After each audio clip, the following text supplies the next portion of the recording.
Сайн байцгаана үзэгч та бүхэндээ орой мэндийг айлтган хүргэж байна. Төмөсийн ДВС Лизээс орой бүрийн 19 цагаас бэлтгэн үзүүлдэг мэдээллийн үйлбэрийн ээлж чинхэн дугаар та бүхэндээ хүрнэ. Бид өнөөдрийн онцлог мэдээлүүдэд танилцуулъя.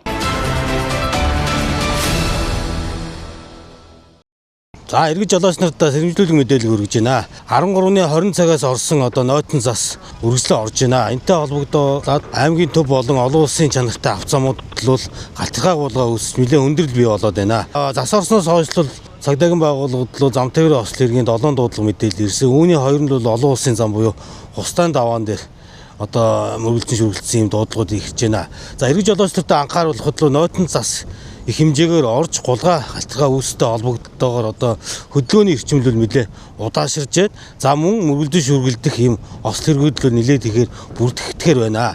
За ийм жолооч нар бол өвлийн дугуй анхаарал болгоомжтой хөдөлгөөнд оролцох шаардлагатай байна. За мөн хөдөө орон нутгийг зорж байгаа Улаанбаатарыг зорж байгаа тохиолдолд олон улсын зам бол нилээдгүй гулгай галтгай үүсэж Хустайн даваа бол ерөнхийдөө том хувийн тээврийн хэрэгсэл зорчход л хүндрэл бий болсон. За холбогдох онцгой байдлын штаб болон аймаг орон нутгаас л зас ихээр орж гулгай галтгай үүстэй холбоотойгоор нилээдгүй арга хэмжээ авч ажиллаж байгаа боловч заслал үргэлжлэн орж байгаа нь бол нэлээд хүндрэл үүсгэж байна. За ийм жолооч нар хөдөлгөөнд болгоомжтой оролцохыг цагдаагийн байгууллагаас уриалж байна.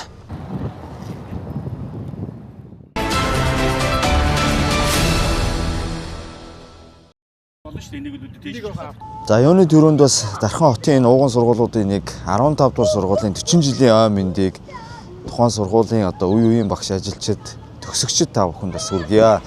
За эдгээр өдрүүдэд энэ 40 жилийн ой болж байгаатай холбогдуулан сургуулийн удирдлагуудаас аймаг орон нутгийн удирдлагуудад тодорхой тогтчлтын ажлууд дээр бас саналаа ирүүлсэн. За үүний дагуу бас өнөөдөр аймгийн удирдлагууд бас газар дээр нэрж үзэж байна. За өнгөрсөн хугацаанд бол энэ хөл бөмбөгийн холбооноос хийгдсэн хоёр бас энэ миний хөл бөмбөгийн талбай бас энэ сургуулийн хашаанд байршдаг. За үүнтэй зэрэгцүүлээд 3/3-ын талбай, волейболын талбай бас тогтчлтоор хийх сургууль аймаг орон нутагт бас хамтарч энэ боловсрол 2032 хөтөлбөрийн хүрээнд хийх ийм саналуудыг газар дээр нь солилцож байна. Тэгээд газар дээр нь ирээд үзэхэд бас газар байршлахын орон зай бас болж байна гэж ингэж үзсэн. Тэгээд ингээд наривчилсан зурганд оруулж эх онд бас хэрэгжүүлэх энэ боловсрол 2032 хөтөлбөрт эдгээр бас сургуулиас тавьж байгаа саналуудыг тусгуулах нь зүйтэй юм байна гэж ингээд газар дээр нь бас шийдвэрлээд явж байна. Би бас нэг ийм том зай байгаа гэж бодсон. Эдрийг нь бол тийш нь гаргаж болох юм шүү дээ. Ширийг аваад газар тавь.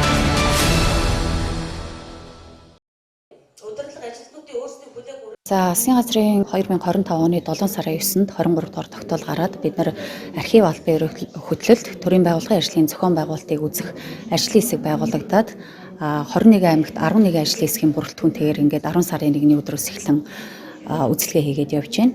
За завхан мөн хөвсгөл аймагуудаар яваад өнөөдөр бол Танай аймагт улсын үзэлгээ зохион байгуулахаар ирлээ.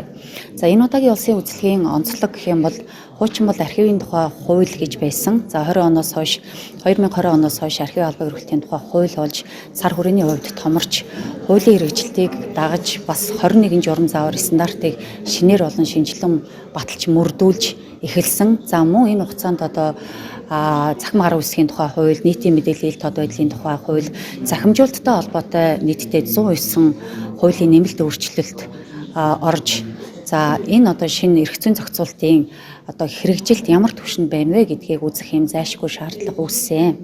За ингээд бид нар Дархан аймагт 4-5 хоног ажиллаад тэгээд дараа нь Сэлэнг аймаг руу явахаар ингээд төлөвлөж байна. За энэ удаагийн улсын үзлэг 3 шалгуурын хүрээнд дугнах үзүүлэлтийн хүрээнд явагдана. Нэгдүгээрт нь албан хөрөлтийн үйл ажиллагаа, за архив үйл ажиллагаа, за мөн төрийн байгууллагын ажлын зохион байгуулалт ямар түвшинд байна вэ? За энэ дээр мөн захимжуулалттай холбоотой захимжуулалт хэр явж байна гэдгийг мөн давхар юм үзэхээр ингэж аргачлалаа боловсруулсан байгаа. За 10 үндсэн үзүүлэлтийн 38 шалгуур үзүүлэлтээр албан хөрөлтийг, за архивыг 8 үндсэн үзүүлэлтийн мөн 38 шалгуур үзүүлэлтээр үзэхээр ингэж үнэлсэн байгаа. Архив ерхий газрын хяналт шинжилгээ үнэлгээний газрын дарга архив албан хөрөлтийн хяналтын улсын ахлах байцаагч бий туул шүү.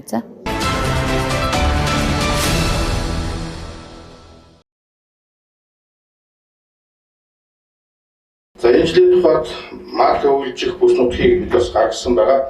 За хамгийн олон мал бол баруун болон хангаан бүсэд хөвлөжгөр байгаа. За баруун бүсэд бол 14.2 сая толгой мал, хангаан бүсэд 24.2 сая толгой мал хөвлөжгөр байгаа. За говийн болон зүүн бүсэд бол цөөн тонны мал үйлчлэхээр байгаа. Дээрээс нэмээд төвийн бүсэд 6.7 сая. За үйлчлэлт хамгийн хүндэрч болцсошгүй буюу баруун болон төвийн бүсэд нийтдээ 21.6 сая толгой мал үйлчлэхээр юм тооцоо судалгаа гарсан байгаа. Аймаг сүмийн аюулгүй нөөцөд бэлдэх тэжээлийг тусгай одоо бас аргачлалын дагуу ингэж аймаг орон нутагт хөрвүүлсэн байгаа бэлдэх. За энэ хүрээнд одоо мэдээ аваад үзэх тусгай хэмжээнд тэжээл бол 51%, за хүч тэжээлийн гүйцэтгэл бол 27% гэсэн ийм байдлаар гарч байгаа. За урт сургалтын ажил бол за өнөөдрийн байдлаар нийтдээ одоо бид уртсын балансаар тогтоосон хэмжээндээ бас төгсөж очиж байгаа. За Улаанбууданы урт сургалт бол өнөөдрийн байдлаар ерөнхийдөө дууссан. Хураалтын ажил бол дуусаад талбай дээр одоо цэвэрлэх, хатаах, за тэгээд технологийн ажлууд явагдаж Улаанбуудаг одоо гурил үйлдвэрүүд нийлүүлэх энэ ажлууд бол явагдаж байна. За тэжээл тосны таримтууд бол хараахан одоо дуусаагүй байгаа. За энэ цагаагийн нөхцөл байдлаас одоо энэ ойрын өдрүүдэд хүүдэр засвартай холбоотойгоор бас аж ахуйн нэгжүүд нэлээд шуурхай зохион байгуулж хураалтан дээр бол анхаарч ажиллаж байна. За өнөөдрийн байдлаар 157 мянган тонн Улаанбуудаг хурааж аваад байгаа. За 81.7 мянган тонн төмс хураасан. За 104.5 мянган тонн хүнсийн ногоо. За 50.8 мянган тонн тэжээл, 11.5 мянган тонн тосны ургамал хураасан түнтэй байна. 11-р сарын хувьд Хөвсгөл, Архангай, Булган, Сэлэнгийн нутаг, Завхны зүүн, Баян онгор, Өөрангай хойд, Төв аймгийн баруун болон хойд хэсгээр олон жилийн дунджаас хүйтэн байхаар байна. Дорндын нутаг, Хинтийн зүүн, Сүхбаатарын хойд хэсгээр олон жилийн дунджаас дулаан байхаар байна. Бусад нутгаар дунджаа орчин байх төлөвтэй байна. За хурд үндэсний хувьд 11-р сард Өмнө говийн ихэнх, Дорн говийн өмнөд хэсгээр олон жилийн дунджаас бага, бусад нутгаар дунджаа орчин байх төлөвтэй байна. За 2025 оны 12-р сарын урьдчилсан төлөвийн хувьд Хөвсгөл, Архангай, Булган, Сэлэнг, Төвийн нутаг, Завхны ихэнх, Увсын зүүн, Баян онгор, Өөрангай хойд, Дундгов, Хинтийн баруун хойд хэсгээр олон жилийн дунджаас хүйтэн, бусад нутгаар дунджаа орчин байх төлөвтэй байна. Хурд үндэсний хувьд Сэлэнг, Төв, Хинтийн, Дорндын нутаг, Булган, Сүхбаатарын хойд хэсгээр олон жилийн дунджаас ахиу, Өмнө говь, Дорн говийн өмнөд хэсгээр олон жилийн дунджаас бага, бусад нутгаар дунджаа орчин байх төлөвтэй байна. За 2026 оны 1-р сарын цагаагаар урьдчилсан төлөвийн хувьд Баян өлгийн Увс, Завхны нутаг, Ховд, Говь алтай, Баян онгорын хойд, Хөвсгөл, Архангай баруун хэсгээр олон жилийн дунджаас хүйтэн, бусад нутгаар дунджаа орчин байх бол хурд үндэсний хувьд Баян өлгийн Увс, Завхан, Хөвсгөл, Архангай, Өөрангай, Булган, Сэлэнг, Төв аймгийн нутаг, Ховд, Говь алтай, Баян онгорын хойд хэсгээр олон жилийн дунджаас ахиу, бусад нутгаар дунджаа орчин байх төлөвтэй байна. Дулааны цэцгэлгээ станцуудын үндсэн төгнөл болох 6900-аас ажил 43, бэлтгэлд 12 байгаа. 1400 засварын ажил хийгдэж байна. 49 турбо генераторын ажил, турбо генератороос ажилд 33, бэлтгэлд 6 байгаа бөгөөд 10 турбо генератор засварын ажил хийж байна. Системийн горим ажиллагаа бол хийвэн байгаа. Үйлчлэлийн бэлтгэл ажлын хүрээнд их засварт 766 нэртэрлийн ажил, за техник зохион байгуулалтын арга хэмжээний 432, хөрөнгө оруулалтын 600 төрлийн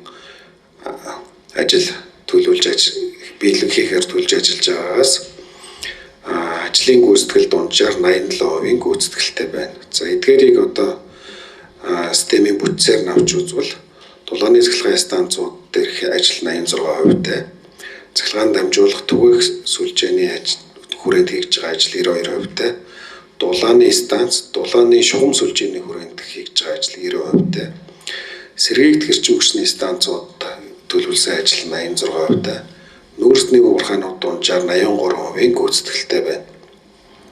25-аас 26 оны үйлчлэлтийн их ачааллын горим ажиллагааны үед оргил ачааллыг 12 дугаар сард 1800 мегаватт хүрэх тооцоол гарсан.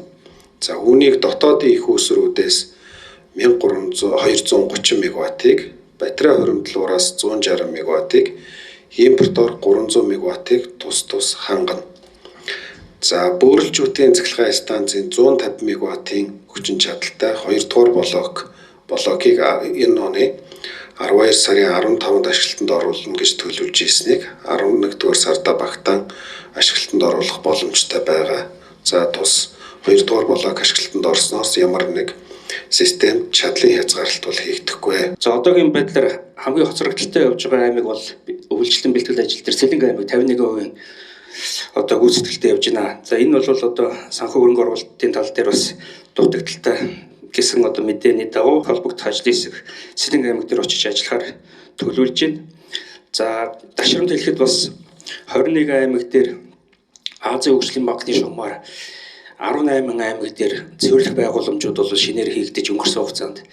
За Польшийн одоо зээлээр 5 одоо аймаг дээр цэвэрлэх байгууламжууд ингээ хийгдээд 25-26 оны одоо онд бол ашиглалтанд орохоор ингээ төлөвлөлөд ажиллаж байна.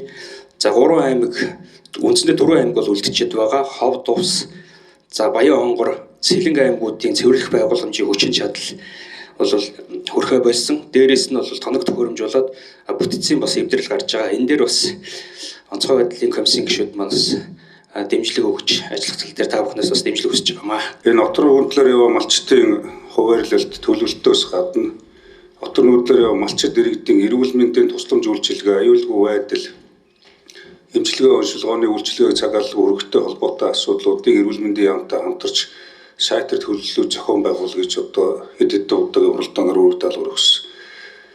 Хэд хэдэн удаа хийж байгаа танилцуулга дээр огтрын дурддахгүй байна. Ерөнхий бидний өмнө ярьсан асуудлууд одоо хийж хэрэгжүүлж байгаа зүйлүүд тэгээд нэгэн тоо баримт.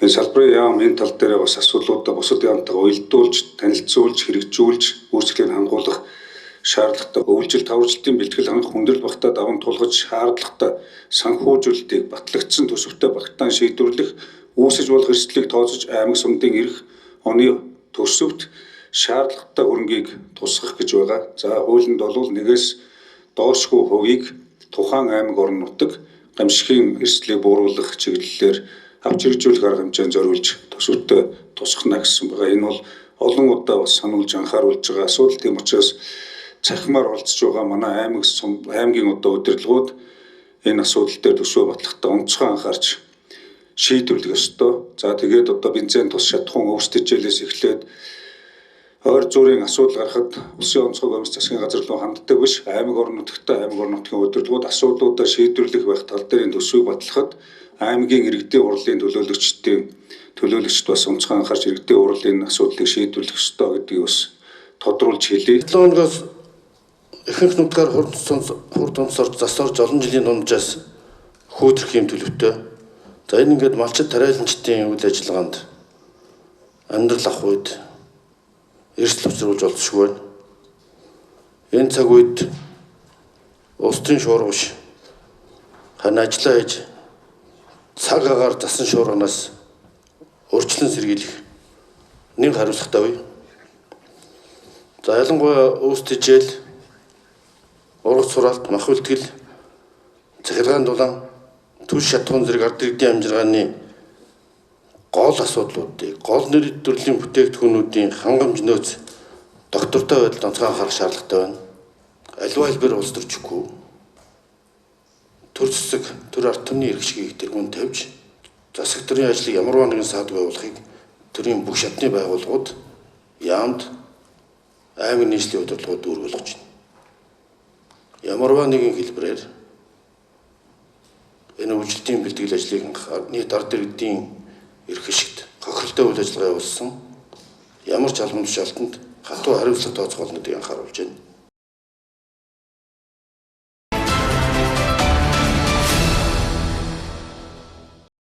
За та бүхэндээ энэ өдрийн мэндийг хүргье. За Sky Home төрөлцөн барааны бөөний дэлгүүр маань та бүхний сайн мэддэг 3000 8000 гэдгээр нь сайн мэддэг энэ дэлгүүр маань Магнолийн отхны B1 давхарлуу нүүгээд ирсэн байгаа. За намрын урамшуулалт худалдаа зарлагдсан байгаа. 10 сарын 8-наас 10 сарын 20 хүртэл за бүх бараа маань 50% хямдарсан. 3000-ын бүх бараа маань бүгд 1500 болж хямдарсан байгаа. За 8000-ын бүх бараа маань болохоор 6000 болоод хямдарсан байгаа. За байгаа бараа маань ер нь цөөхөн тоотой байгаа болохоор та хэд маань амжиж үйлчлүүлээрэй. За энэ хэсэг маань болохоор 3000 хүүхдийн тоглоомны хэсэг байна. За энэ хэсэг маань ер нь бүгдээрээ 50% хямдраад 1500 төгрөг болсон байгаа. 10 сарын 8-наас эхлээд 10 сарын 20 хүртэл. За хүүхдийн стресс тайлагч машин онгоц, эвлүүлдэг тоглоом, лего тоглоом гэд ерөнхийдөө иймэрхүү олон төрлийн тоглоомнууд байгаа. Бүгд 50% сээл зарласан байгаа шүү.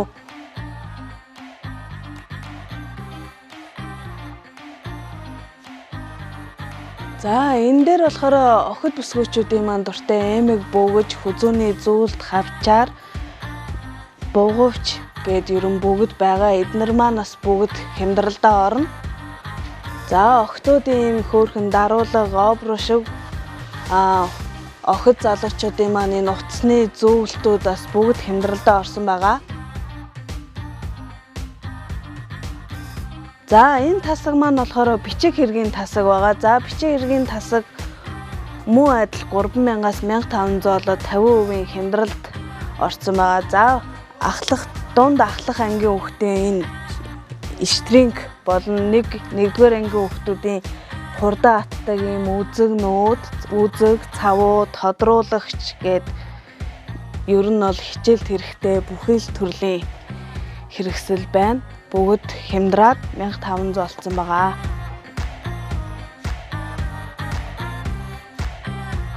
За манай энэ тасаг маань болохоор өдөр тутмын гэр ахуйн өргөн хэрэглээний бараанууд байгаа.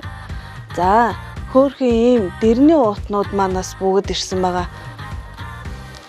За энэ маань болохоор ингээ өнгө, хэлбэр, зураг олон төрлөөр ирсэн байгаа.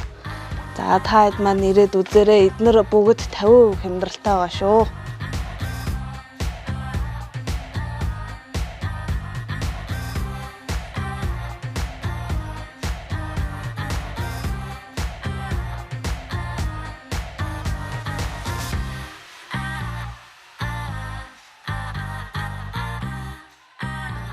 За одоо ингээд ургацноогоо дарахад хэрэгтэй бас ийм 500 г-ийн багтаамжтай ийм шилэн савнууд маань бас хямдралд орсон байгаа. За энэгээр ингээд айл гэрт хэрэгтэй стакан, саруултай аяг, вино, вискиний хундаг гэх мэтчлэн ирсэн байгаа. Бүгд хямдралдаа багтана.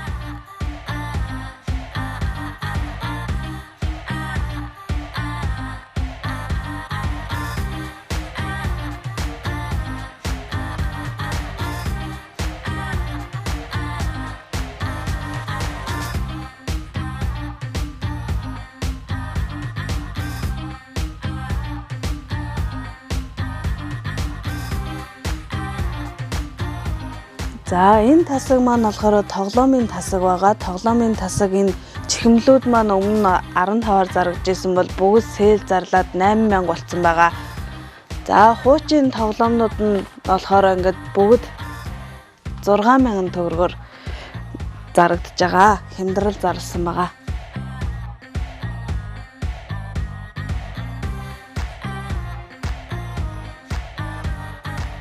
Энэ удаагийн хямдралд маань усны эндүү, сенс центр маань бас бүгд 50% хямдарсан байгаа. Хямдраад бүгд 8000 болсон байгаа. За энэ аяг тавг угаадаг, жимс угаадаг энэ угаагч шингэн маань бас бүгд хямдралд ороод 6000 болсон байгаа шүү.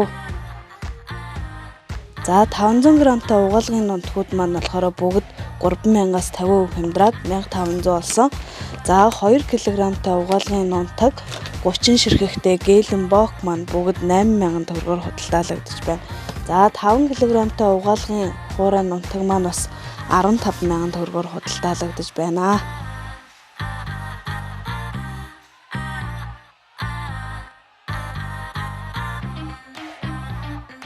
За ийм шилэн чихрийн тавг, салаадны тавг маань бүгд хямдралд орсон. За дөрөвтэй ийм амтлагчны сав болон ийм ааруул чихэрний сав маань ирсэн байгаа. За ийм литр 500-тай шилэн данх маань бас ирсэн байгаа шүү. За энэ хүүхдийн саруултай аягнууд маань бас 4000 болоод хямдарсан байгаа. За салфетигний сав маань болохоор ягаан цагаан хар гэд өнгөний сонголттой ирсэн байгаа. За ийм буцалдаг данх маань бас хямдралд орсон байгаа. Бүгд 6000 болсон байгаа шүү. За энэ 2, 3, 5, 8, 10 литрийн цорготой цоргогүй давхар тагтай шилэн савнууд маань бас муу адилхан хямдралд орсон байгаа.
Үзэгч та бүхэндээ Төвөмбөсийн мэдээллийн үйлбэрээ ээлжиж дугаараа толилууллаа. Анхаарлаа хандуулсанд баярлалаа. Маргааш энэ цагтаа эрг уулзъя. Баяртай үзэгчтэй сайхан амарцгаарай.